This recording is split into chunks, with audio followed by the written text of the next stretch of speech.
Good morning. Good morning sir. चलिए, आवाज सबको आ रही है? इस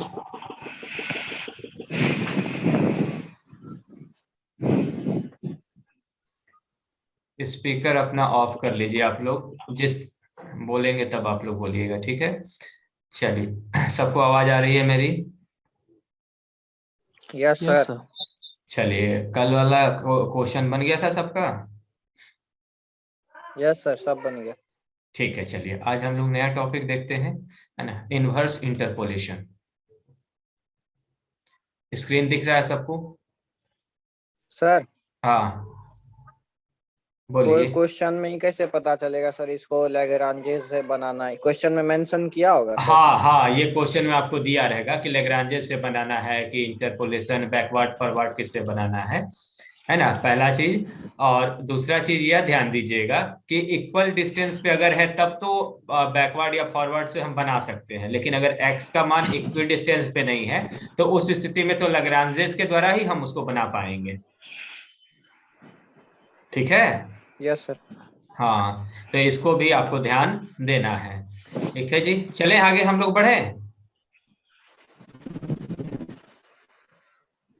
ठीक है, सब आप लोग अपना माइक ऑफ कर लीजिए, सभी लोग अपना माइक ऑफ कर लीजिए, है ना? ध्यान दीजिएगा, बता जो रहे हैं।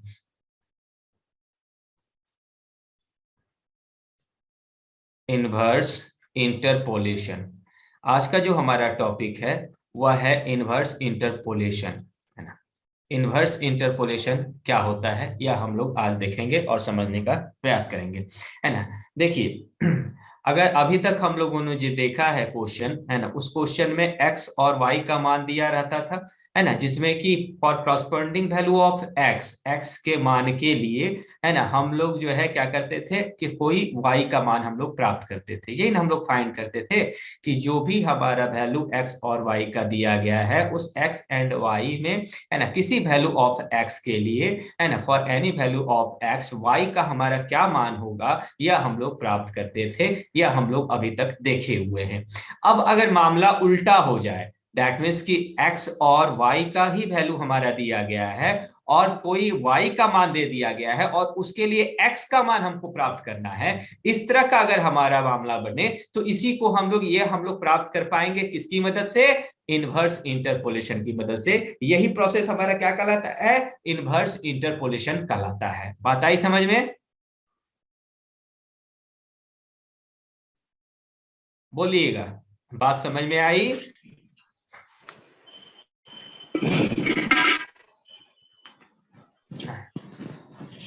बात समझ में आ गई? Yes sir. यस है सर। ना?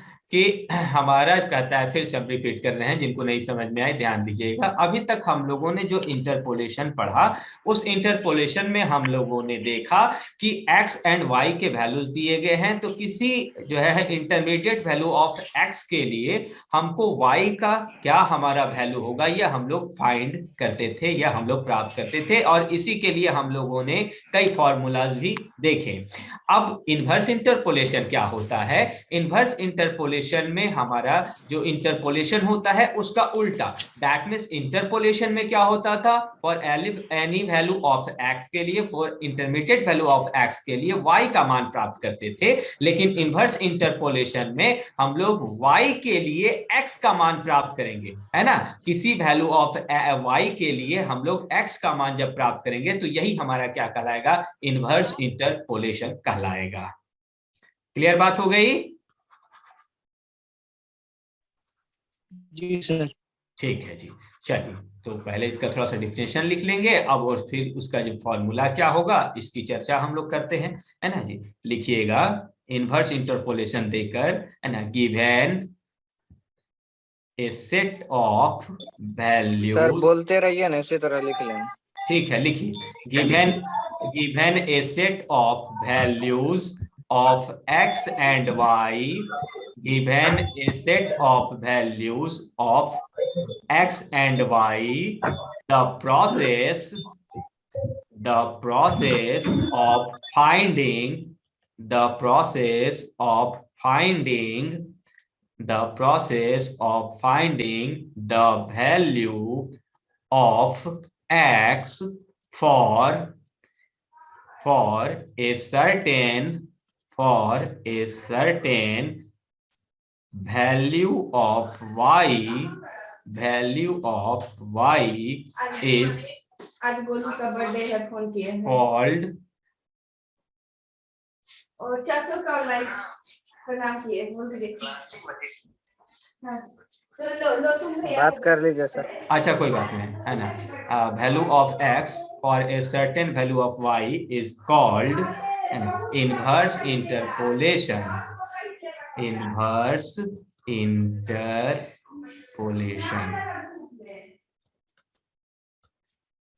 आज मेरा ही बड़ा बेटा है, इसका जो है वहाँ खड़गपुर में है, रेलवे में इंजीनियर है, उसी का बर्थडे। तब तो सर बात कर लीजिए। हाँ हो गया। चलिए, तो क्या कहता है, given a set of values of x and y, the process of finding the value of x for a certain value of y is called inverse interpolation.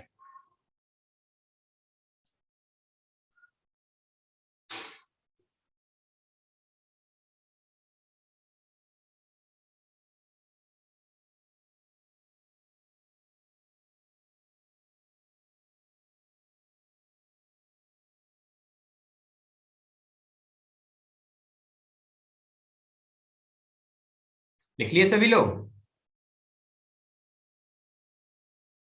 Yes sir. ठीक है, अब देखिए क्या करता है आगे, है ना। अब ध्यान दीजिएगा कि हम लोगों ने लैग्रांजेस का, है ना, फॉर्मूला हम लोगों ने कल डिराइव किया था, है ना। उस लैग्रांजेस के फॉर्मूले में क्या था कि हम लोग y का मान प्राप्त करते थे और जो हमारे वैल्यूज होते थे, जिनके टर्म में हमको वैल्यू प्राप्त करना होता था, सॉल्यूशन प्राप्त करना होता था, वो x के टर्म होते थे। यही होता था ना?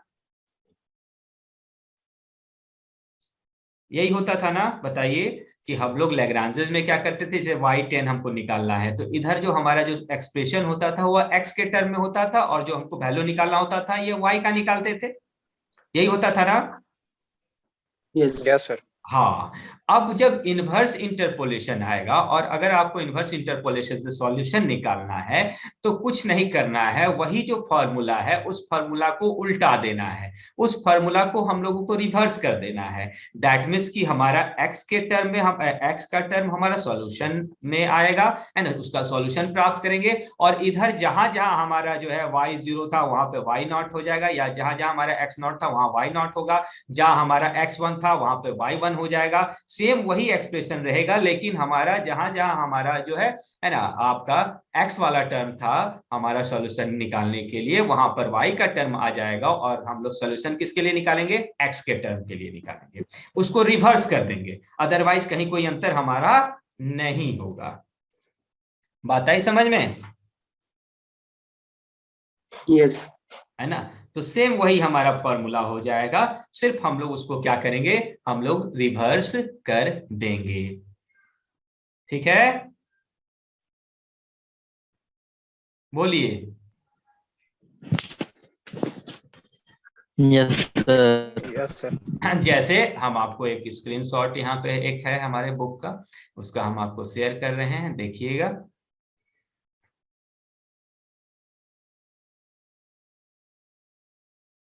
सेम यही फॉर्मूला हमारा आ जाएगा,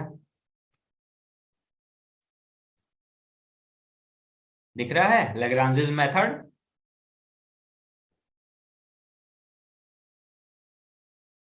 सभी को दिख रहा है? Yes sir. हाँ, तो वही है यहाँ पर। अगर आप देखेंगे तो क्या हमारे पास है, x इक्वल टू, है ना, y minus y1, y minus y2, और up to y minus yn, and similarly फिर हमारा जो है आपको नीचे आ जाएगा, है ना, y minus y1, y minus, यहाँ पर हमारा x एक्चुअली x नॉट होगा, ये गलती यहाँ पे लिखा हुआ है ना, यहाँ पे x नॉट आप लोग लिख लीजिएगा, है ना, सॉरी y नॉट होगा यहाँ पर, y not minus y1, y not minus y2, up to y not minus yn।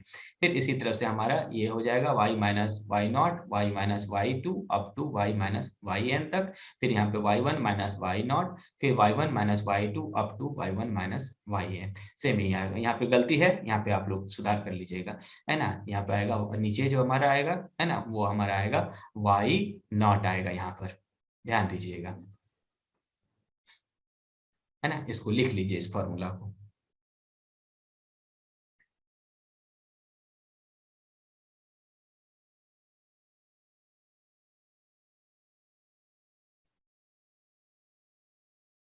हो जाएगा तो बोलिएगा।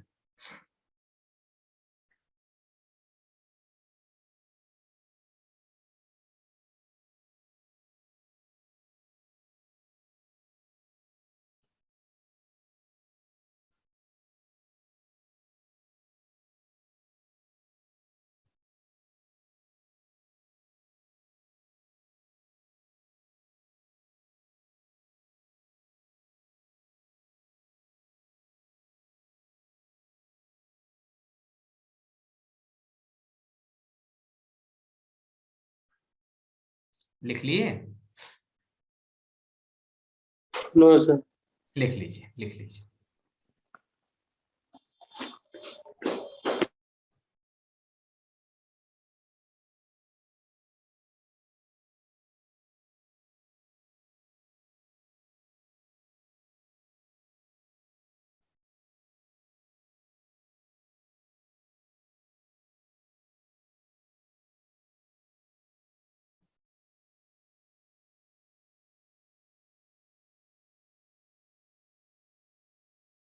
सर बोलिए। सबसे लास्ट में सर एक्सएन आएगा ना?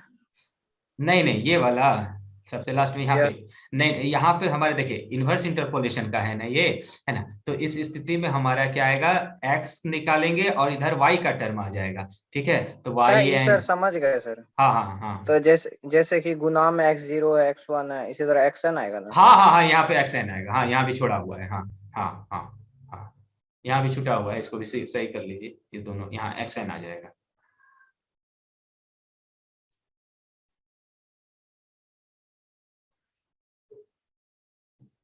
यहाँ xn आ जाएगा, यहाँ पे मिस है, यहाँ पे xn होना चाहिए, और यहाँ पे y नॉट आएगा, इसको भी आप लोग देख लीजिएगा,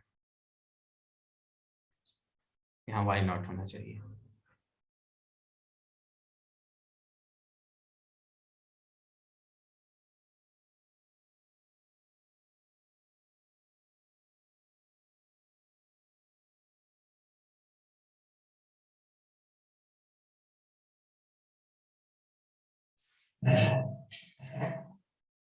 हो गया सर।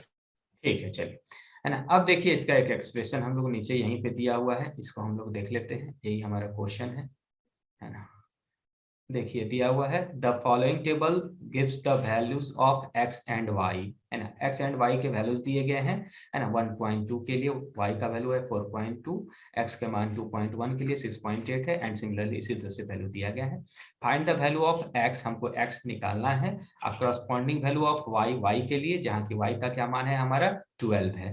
तो आप लोग क्या करें, है ना, y इक्वल टू 12 के लिए x का मान निकालें, है ना, किस फॉर्मूला से, तो इनवर्स का हमारा जो लैग्रांजेस फॉर्मूला है इस फॉर्मूला से निकालिए इसका।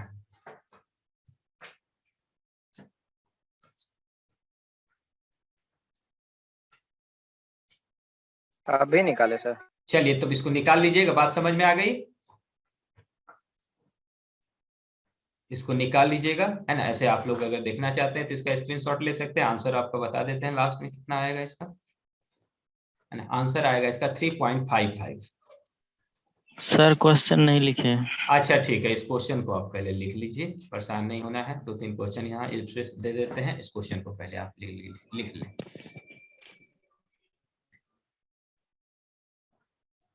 विवेक, बोलो। मिठाई नहीं खिलाएगा? चलिए चलिए जल्दी कॉपी करिए।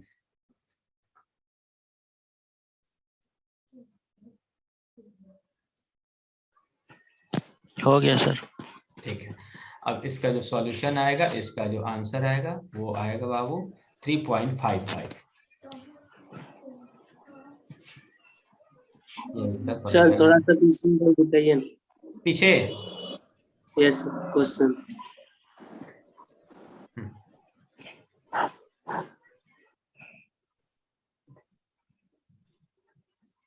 हो गया सर।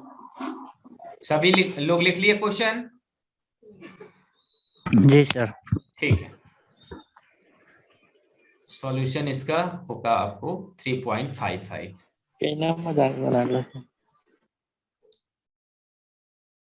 ठीक है, 3.55 हो गया। ठीक है बाबू, चलो फिर इसी तरह से यहाँ पर हमारा है ना, apply Lagrange's formula inversely to obtain a root of the equation function of x equal to 0 given that है ना, फंक्शन ऑफ 30 इक्वल टू -3 है ना, -30 फंक्शन ऑफ 34 है ना equal to -13, function of 38 equal to 3 and function of 42 equal to है ना 18 दिया गया है। ये अभी हमको इसके द्वारा निकालना है ना। दैट मीन्स कहने का मतलब है ना, x0 का मान 30 दिया गया है, x1 का मान आपको 30, अच्छा हाँ यहाँ x का मान जो है 30, हाँ x0 का मान 30 है ना, और x1 का मान 34 है ना, और x2 का मान 38 एंड x3 का मान जो है 42 एंड सिमिलरली जो है आपको y0 का मान -30, फिर -13 y1 का मान एंड फिर y2 का मान 3 एंड फिर सिमिलरली है ना। ये यहाँ पे ये आ गया है, इसको फिर हम नहीं पढ़ेंगे, ये गलती है ना। अब इसी हिसाब से जो है आप लैग्रेंज फॉर्मूला की मदद से आप निकालेंगे है ना। अब यहाँ पे निकलेगा क्या आखिर, यहाँ पर ये तो नहीं दिया है कि किसके लिए हमको क्या वैल्यू निकालना है, तो यहाँ पे सॉल्व कीजिएगा तो क्या वैल्यू आएगा आपको, 1 मिनट दिया तो है सर y इक्वल, 1 मिनट कहाँ दिया है वो, y इक्वल टू 0 के लिए इट रिक्वायर्ड टू फाइंड हाँ x हाँ कॉरेस्पॉन्डिंग। हाँ 0 के लिए हमारा निकालना है, 0 के लिए निकालना है। ठीक है जी, तो ये भी सॉल्यूशन आप लोग लिख लीजिएगा है ना, और बनाइएगा। पहले क्वेश्चन लिख लीजिए।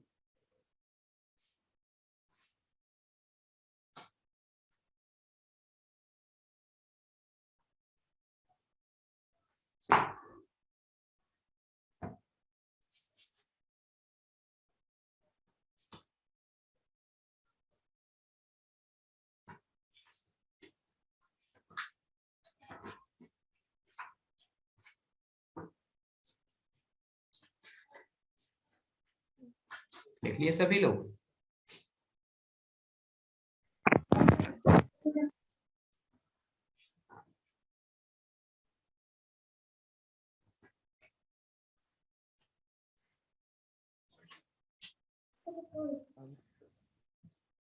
कॉपी कर लिए सभी लोग?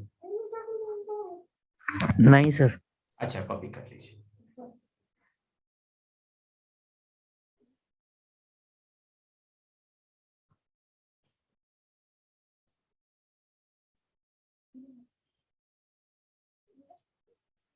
कॉपी कर,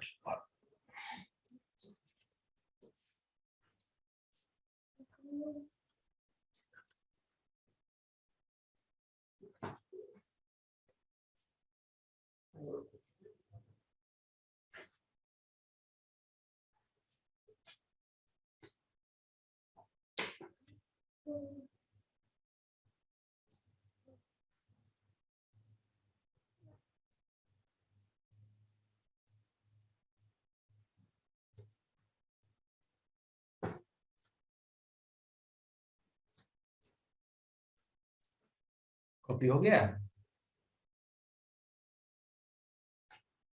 लोग सर पूरा क्वेश्चन कॉपी कर रहा लगता है। हो गया सर। अपने से बनाइएगा, आंसर इसका आएगा 37.23। आंसर लिख लीजिए, अपने से बना लीजिएगा, जहां दिक्कत होगा फिर हम दिखाएंगे या बना देंगे आपके सामने।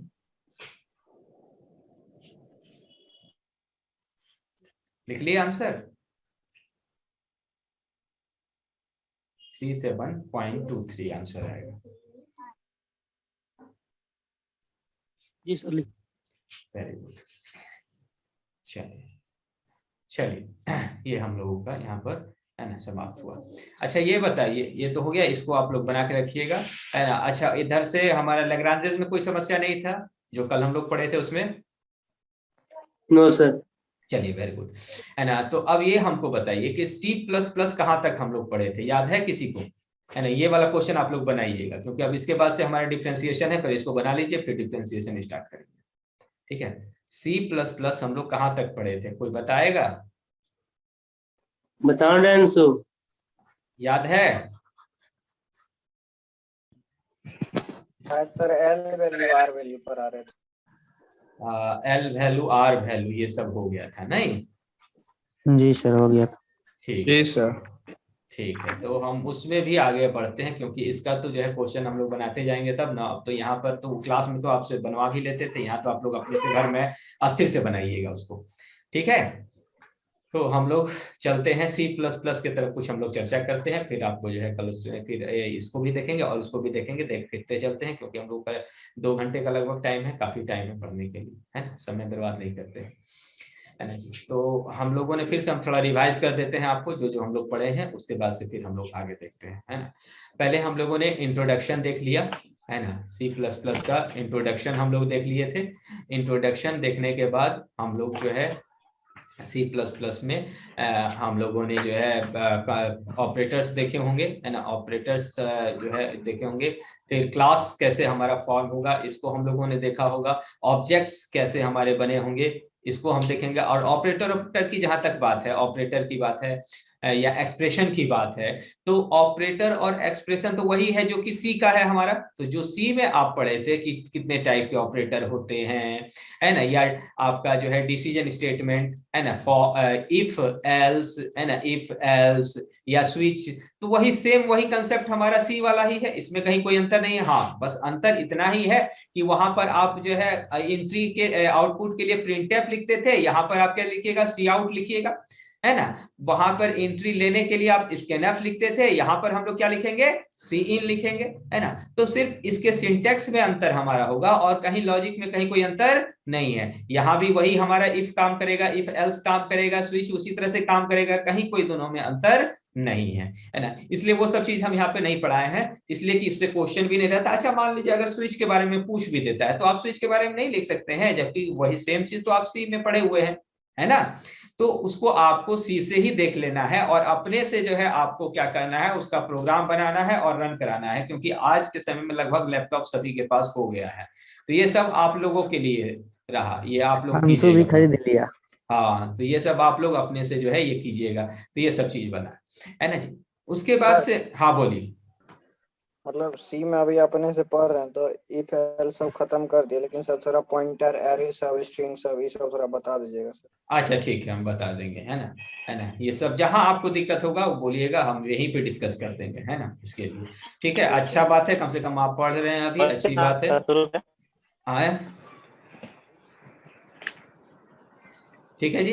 तो हम लोगों ने इंट्रोडक्शन देखा, क्लास देखा, ऑब्जेक्ट देखा, है ना। उसके बाद से हमको लगता है आपको फ्रेंड फंक्शन पढ़ाए होंगे, है ना, फ्रेंड फंक्शन पढ़ाए होंगे हमको, जहां लगता है याद है वो स्टैटिक फंक्शन पढ़ाए होंगे, स्टैटिक वेरिएबल्स पढ़ाए होंगे हमको, जहां तक याद है ना। ये सारी कहानी हम पहले आपको बताए होंगे, है ना।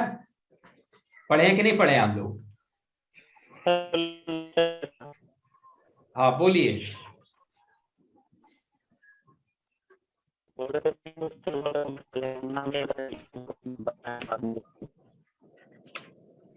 नोट्स है, किसी के पास कॉपी है, सामने पड़ा हुआ है कॉपी?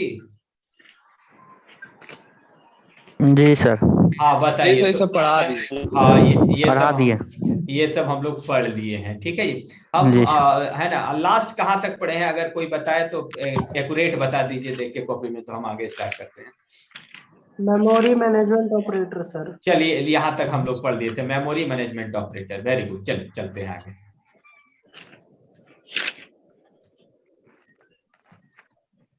अब देखिए, क्लास में एक टॉपिक हमारा सी प्लस प्लस में एक टॉपिक आता है, वह हमारा टॉपिक है कंस्ट्रक्टर एंड डिस्ट्रक्टर। कंस्ट्रक्टर है ना, एंड डिस्ट्रक्टर।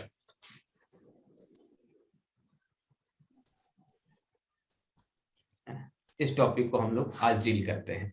कहता है constructor, constructor means what is constructor? Constructor means construct करने वाला, कंस्ट्रक्टर मीन्स कंस्ट्रक्ट करने वाला, और डिस्ट्रक्टर मीन्स डिस्ट्रक्ट करने वाला। बात समझ में आ रही है ना? तो कहता है कंस्ट्रक्ट मतलब बनाने वाला, कंस्ट्रक्ट मतलब बनाने वाला, कंस्ट्रक्ट मतलब बनना, और कंस्ट्रक्टर होगा बनाने वाला, यही ना होगा? बोलिए। Yes sir. है ना? और डिस्ट्रक्ट मतलब होता है जो बना चीज है उसको ध्वंस करने वाला, उसको समाप्त करने वाला, यही ना होता है? Yes sir. है।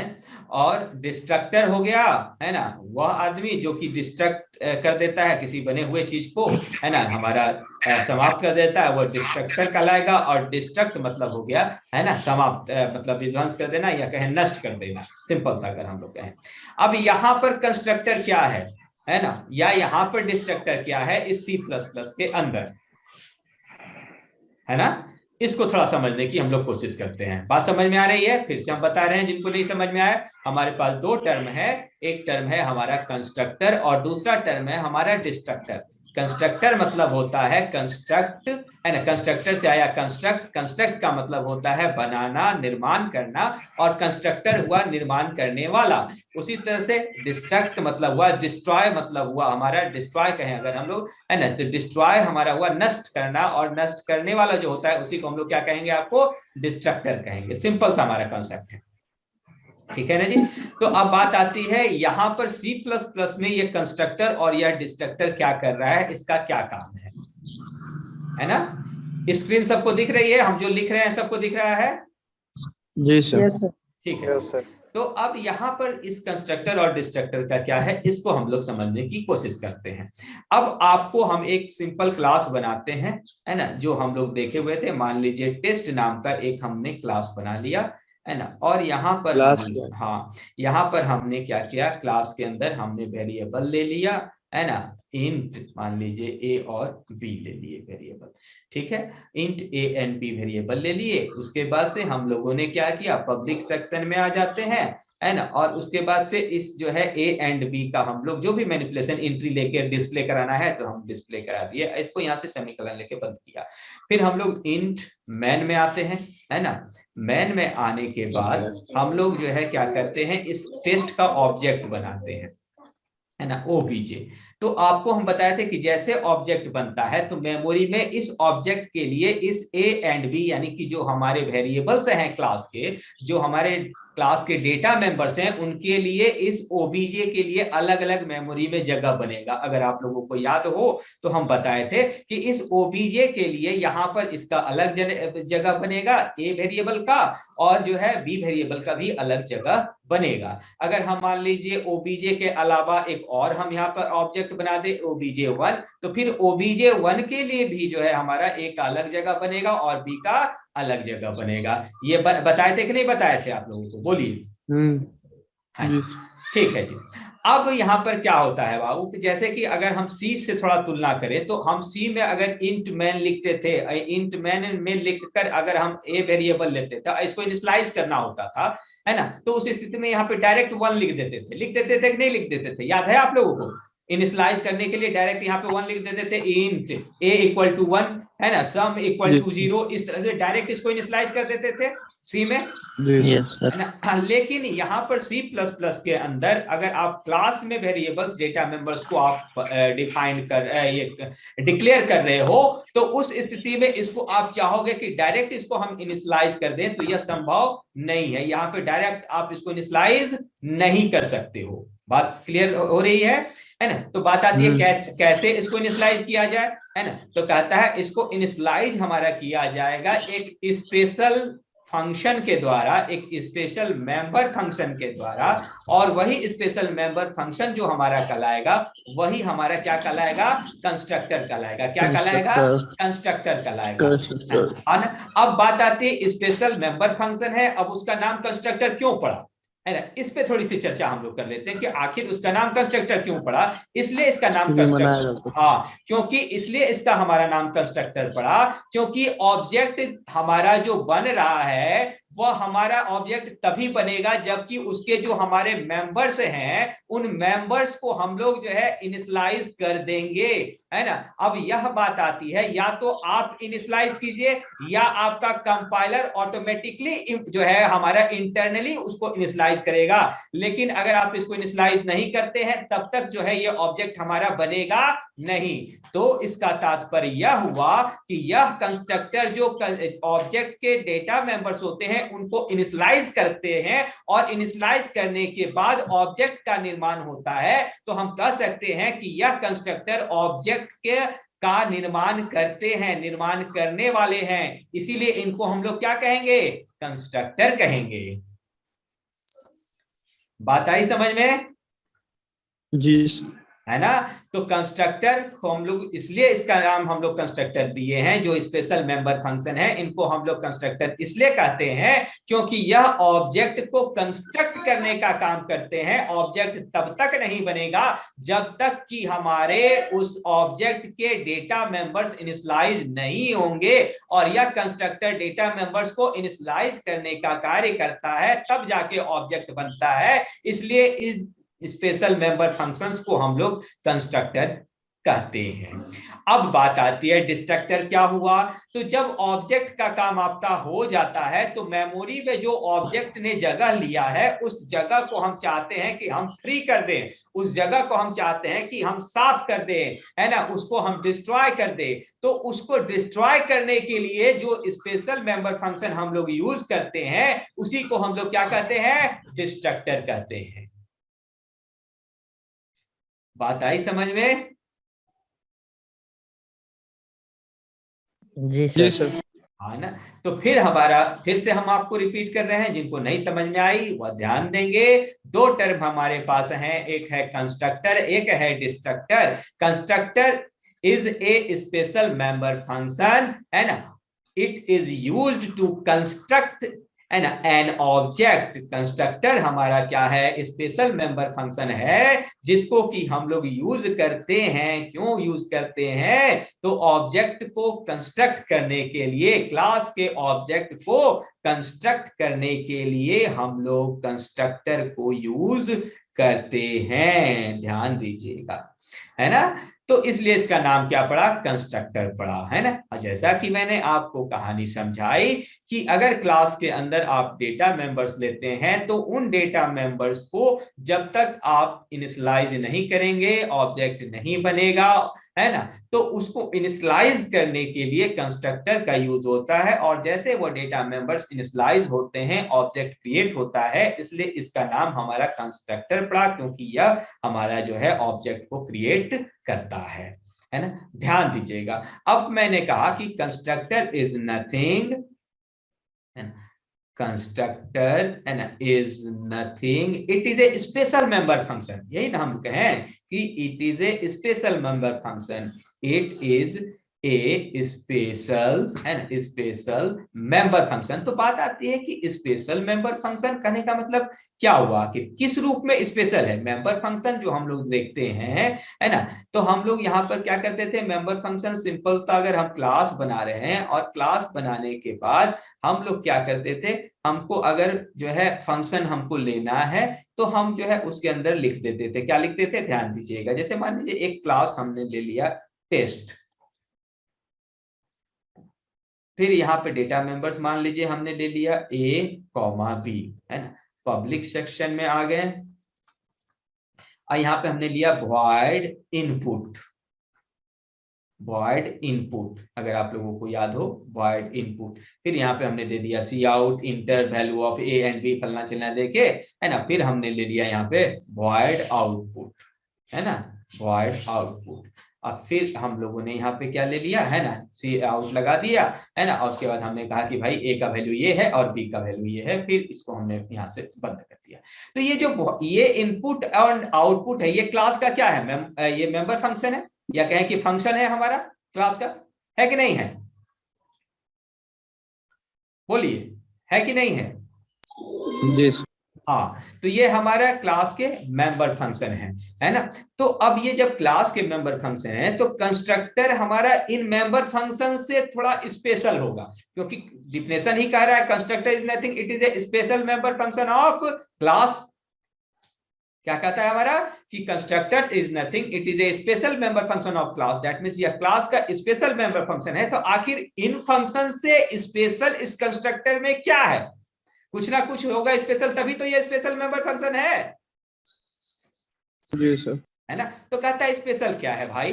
तो कहता है स्पेशल इस मायने में है कि कंस्ट्रक्टर का जो हमारा नाम होता है वह क्लास के नाम जो होता है, क्लास का जो नाम होता है वही हमारा कंस्ट्रक्टर का भी नाम होता है। दैट मीन्स अगर इस क्लास का नाम हमारा टेस्ट है और इसके अंदर अगर हम कंस्ट्रक्टर बनाए तो कंस्ट्रक्टर का भी नाम क्या होगा? टेस्ट होगा। पहली बात समझ रहे बात को।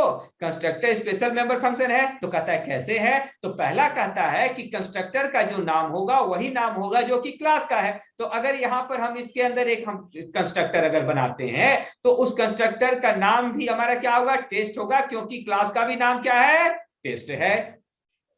पहला हमारा ये स्पेशल है ना। ये किस कारण से? तो कहता है कि ये पहला कारण है जिसके कारण ये स्पेशल है, पहली बात। दूसरी बात कहता है कि यह जैसे इनपुट फंक्शन है हमारा मेंबर फंक्शन, अगर यह कुछ रिटर्न नहीं करता है तो यहाँ पे क्या लिखते हैं हम लोग? वॉइड लिख देते हैं। वॉइड इनपुट लिखते हैं कि नहीं लिखते हैं? Yes sir. उसी तरह से ये आउटपुट है, अगर ये कुछ रिटर्न नहीं कर रहा है तो यहां भी वॉइड लिख दिया हम, वॉइड आउटपुट। लेकिन यह स्पेशल मेंबर फंक्शन है और हम लोग यहां पर जब हम लोग कंस्ट्रक्टर लिखेंगे तो पहले तो उसका क्लास के नाम के समान होगा। दूसरा, अगर यह कंस्ट्रक्टर कुछ रिटर्न नहीं करता है या कहें कि यह रिटर्न कभी करता भी नहीं है, तो रिटर्न अगर हमारा यह कुछ नहीं कर रहा है तो यहां पर हमारा वॉइड लिखना चाहिए, वॉइड टेस्ट। लेकिन यह रिटर्न हमारा ना भी कुछ करे तो उस स्थिति में यहां पर हम लोग वॉइड लिखते नहीं है, या कहें कि कंस्ट्रक्टर के केस में हमारा जो रिटर्न टाइप होता है वहां पर हम कुछ लिखते ही नहीं है, सिर्फ हम लोग उसका टेस्ट लिखते हैं। रिटर्न टाइप की जगह पे कुछ नहीं लिखेंगे, सिर्फ हम लोग जो है क्या करेंगे? उसका नाम लिखेंगे। उसका नाम हमारा वही नाम होगा जो क्लास का है, और उसके बाद से ओपन क्लोज हम लोग पैरेंथेसिस लगाएंगे और उसके बाद फिर इसका बॉडी स्टार्ट करेंगे। बात आई समझ में? जी सर।